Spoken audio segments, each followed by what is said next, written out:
नमस्कार मित्रों।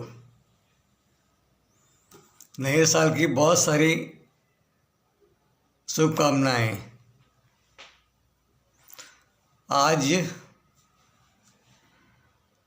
हम बात करेंगे न्यू एजुकेशन पॉलिसी 2020 के बारे में।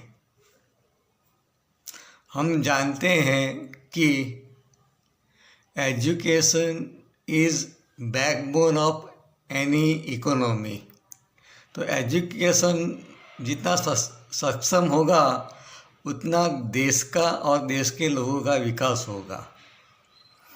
तो हमारी गवर्नमेंट ने जो ये न्यू एजुकेशन पॉलिसी बनाई है 2020 में, उसके बारे में थोड़ा प्रकाश डालना है। इस एजुकेशन पॉलिसी में बहुत सारी बातें करी है, लेकिन जिन चीज़ों पर प्रकाश डालना चाहिए वो डाला ही नहीं है। उदाहरण के तौर पर जो स्कूल्स कॉलेजेस में प्राइवेट टीचर्स होते हैं, जो ट्रस्ट द्वारा वेतन दिया जाता है, सैलरी दी जाती है, वो बहुत कम है और एक्सप्लॉयटेशन है। उसके बारे में कोई चर्चा नहीं की है। मीन्स वो प्राइवेट टीचर्स एंड उसमें भी कॉन्ट्रैक्ट सिस्टम, दोनों में बहुत शोषण हो रहा है। उसके बारे में कुछ न्यू एजुकेशन पॉलिसी में चर्चा नहीं करी है। दूसरी चीज़ कि इस एजुकेशन पॉलिसी में जो हमारे देश में एजुकेशन डिवाइड है, एजुकेशन डिवाइड मीन्स जो असमानता है, उसके बारे में भी कुछ भी चर्चा नहीं करी है। मैं इसलिए कह रहा हूँ कि अगर ये गांव के स्टूडेंट्स हैं और शहर के स्टूडेंट्स हैं, शहरों के स्टूडेंट्स हैं, तो उनका जो एजुकेशन होता है, जो पूरा सिस्टम है, बहुत डिफरेंट है। Rural urban divide is very wide. Urban के स्टूडेंट्स साधन संपन्न होते हैं और रूरल के स्टूडेंट्स को बहुत तंगी झेलनी पड़ती है। उनके पास खाने के लिए भी प्रॉब्लम होता है। तो ये सिस्टम बहुत इस सिस्टम के बारे में कुछ सोचा नहीं है कि क्या किया जाए, वो चर्चा नहीं करी है न्यू एजुकेशन पॉलिसी में। अब जो मैं बात करने जा रहा हूँ, एजुकेशन पॉलिसी के बारे में बहुत डिटेल में जाना नहीं है, लेकिन जो मैं बात करने जा रहा हूँ,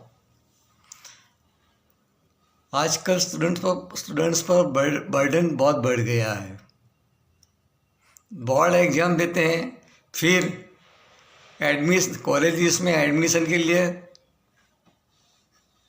ओपन एंट्रेंस टेस्ट देनी पड़ती है। वो है CAT, CMAT, CLAT, JEE, NEET etcetera.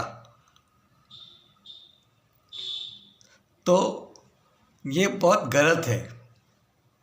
अगर आपने बोर्ड की एग्ज़ाम दी है तो उसके हिसाब से उनका इवैल्यूएशन हो जाना चाहिए।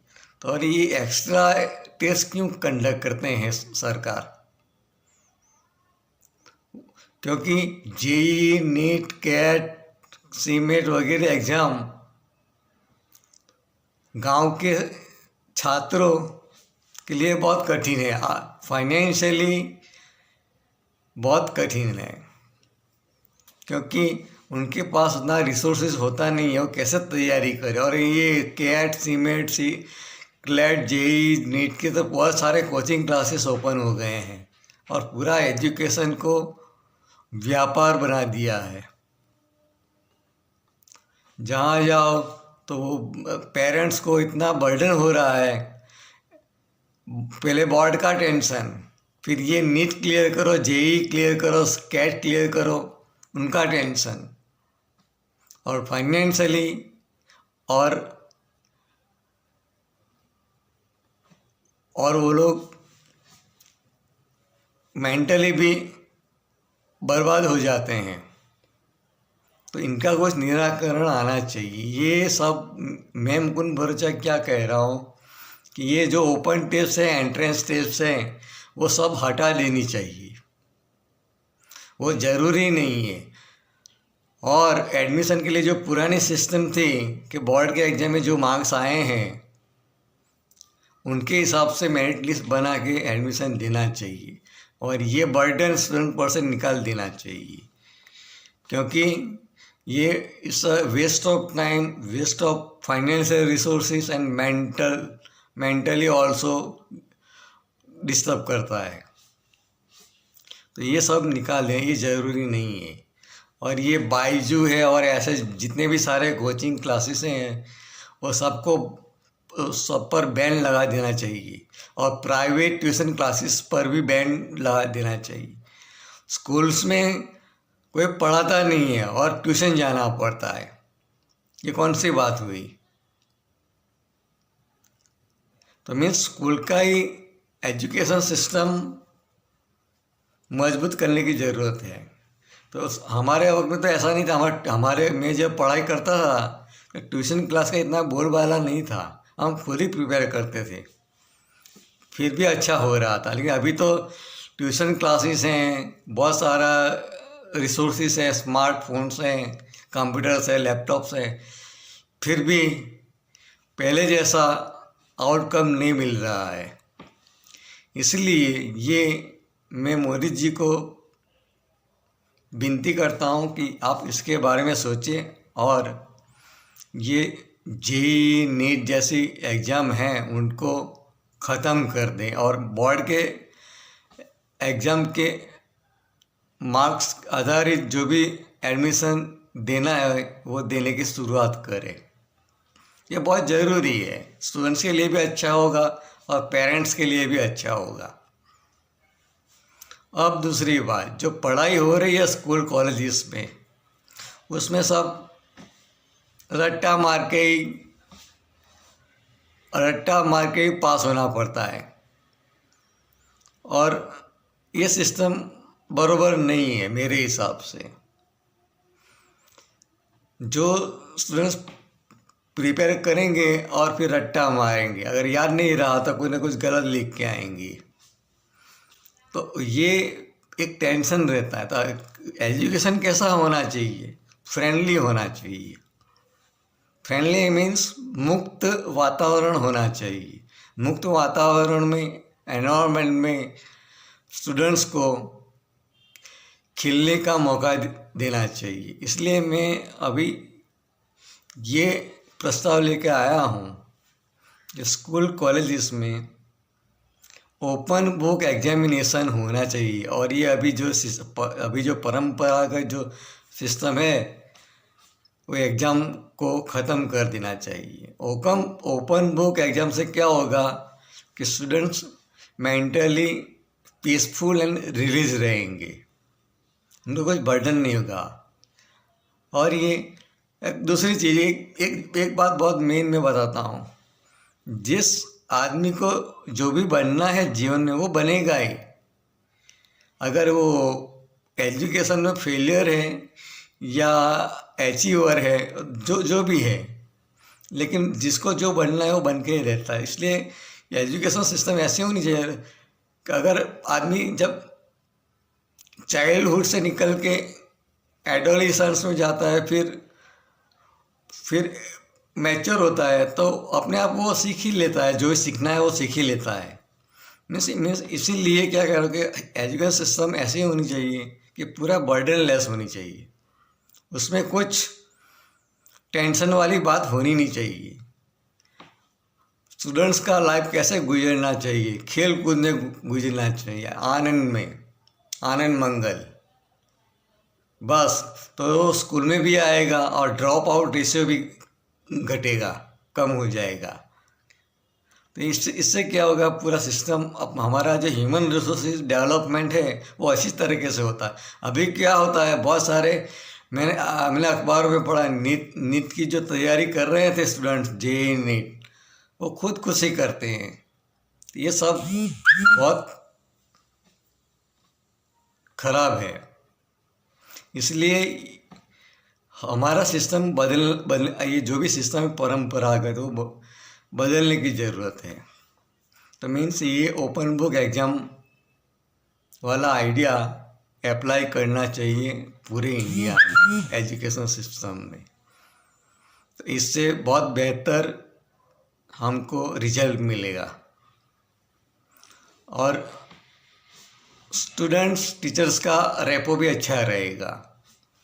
और जो ये डिप्रेशन वाली बात भी नहीं आएगी कि स्टूडेंट्स डिप्रेशन में चला गया ये प्रिपेयर करते करते, टेंशन वाली बात करके, तो एग्ज़ाम का हाव निकल जाएगा। तो एक पूरा वातावरण ही बहुत अलग होगा स्कूल का, और पेरेंट्स भी रिलैक्स हो जाएंगे कि बच्चे अच्छी तरह से, जो सिस्टम अच्छा है, अच्छा चल रहा है, जिसको जो बनना है वो बनेगा ही, लेकिन उनको पूरा नेचुरल एनवायरनमेंट में खिलने का अवकाश देना चाहिए। ये चीज़ है। और दूसरी बात, जो उनका बालपन होता है, जो चाइल्डहुड 2.5 साल का होता है और प्ले ग्रुप में डाल दो, ये कौन सी बात हुई?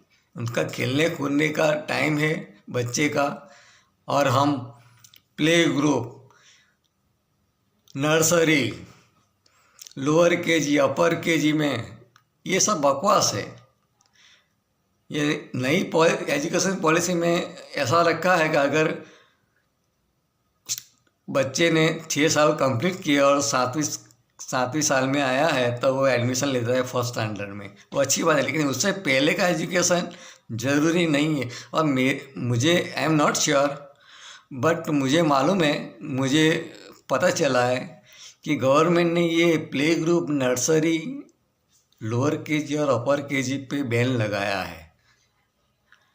फिर भी वो जो एजुकेशन के प्राइवेट खिलाड़ी हैं वो लोग उनको कुछ मानते नहीं हैं और वो अपना चालू रखते हैं, nursery, play group, LKG, UKG चालू रखते हैं, पैसा कमाने का बिजनेस बना दिया, पर सिस्टम बिजनेस हो गया है। ये बहुत ख़राब है। तो मीन्स ये बच्चों को जब तक 6 साल कंप्लीट नहीं करते तब तक किसी भी प्रकार का स्कूलिंग होना नहीं चाहिए। No play group, no nursery, no LKG, no UKG। ये अगर गवर्नमेंट ने इसके बारे में सोचा है तो उसका इम्प्लीमेंटेशन भी करना पड़ेगा। तो अब दूसरी बात ये है कि अब ये पूरा सिस्टम एजुकेशन बिजनेस बन गया है। कोई देश के बारे में सोचता नहीं है कि देश कैसे आगे बढ़ेगा। ये एजुकेशनल डिवाइड है, रूरल अर्बन, अमीर गरीब, तो कैसे दूर हो और सबका सर्वांगी विकास कैसे हो, उसके बारे में सोचना चाहिए। तो अभी तो प्राइवेटाइजेशन में क्या हो रहा है, स्कूल में और कॉलेजेस में एक्सप्लॉयटेशन बहुत है। इसीलिए हम जो चीज़ चाहते हैं, बढ़िया स्टूडेंट्स बढ़िया होके बाहर निकले, ऐसा कुछ रहा नहीं है। इसलिए मैं मुकुंद बर्चा ये कहता हूँ कि तुरंत ही एक ऑर्डिनेंस पास करके जितने भी निजी स्कूल कॉलेजेस हैं उनका निजीकरण ख़त्म करके सरकार हस्तक सब स्कूल कॉलेजेस ले लेनी चाहिए, और टीचर्स को भी गवर्नमेंट के स्किल के हिसाब से सैलरी देनी चाहिए। ऐसा करने की ज़रूरत है, ये मेरा सोचना है और ज़रूरी भी है। ये इसका प्राइवेटाइजेशन हमको बहुत ही नुकसानकारक रहा है, तो इसको मिटाना जल्दी ज़रूरी है। तो मैं गवर्नमेंट को अपील करता हूँ कि आप ऑर्डिनेंस पास करके तुरंत ही जितने भी निजी स्कूल कॉलेजेस हैं उसको अपने हस्तक ले लो, और पूरा एडमिनिस्ट्रेशन गवर्नमेंट के हिसाब से चलाओ। जो पहले था वैसा करने की ज़रूरत है, तो ये ज़रूरी है। तो ये सिर्फ दोस्तों आपको नहीं लगता कि ये सब करना चाहिए? मुझे तो लगता है कि ये सब ज़रूरी, क्योंकि ये अभी करंट टाइम की डिमांड है। मैं एजुकेशन में रहा हूँ, ये मुझे मालूम है स्टूडेंट्स कैसे सफ़र करते हैं, क्योंकि उनको खेलने कूदने के अलग जगह हम उन पर बर्डन डाल देते हैं। और प्राइवेट स्कूल कॉलेजेस तो बहुत ही खतरनाक है, तो इसको सब बंद करना पड़ेगा। तो दोस्तों आपको मेरी बात कैसी लगी? क्योंकि मैं ये सोच रहा हूँ और ये जल्दी बदलाव आए वो भी मैं आशा रखता हूँ। अगर आपको मेरी बात पसंद आई हो तो इस वीडियो को आगे भेजना, और तब तक के लिए मैं कहता हूँ जय हिंद, जय भारत, वंदे मातरम, जय भीम, जय संविधान, जय श्री कृष्ण।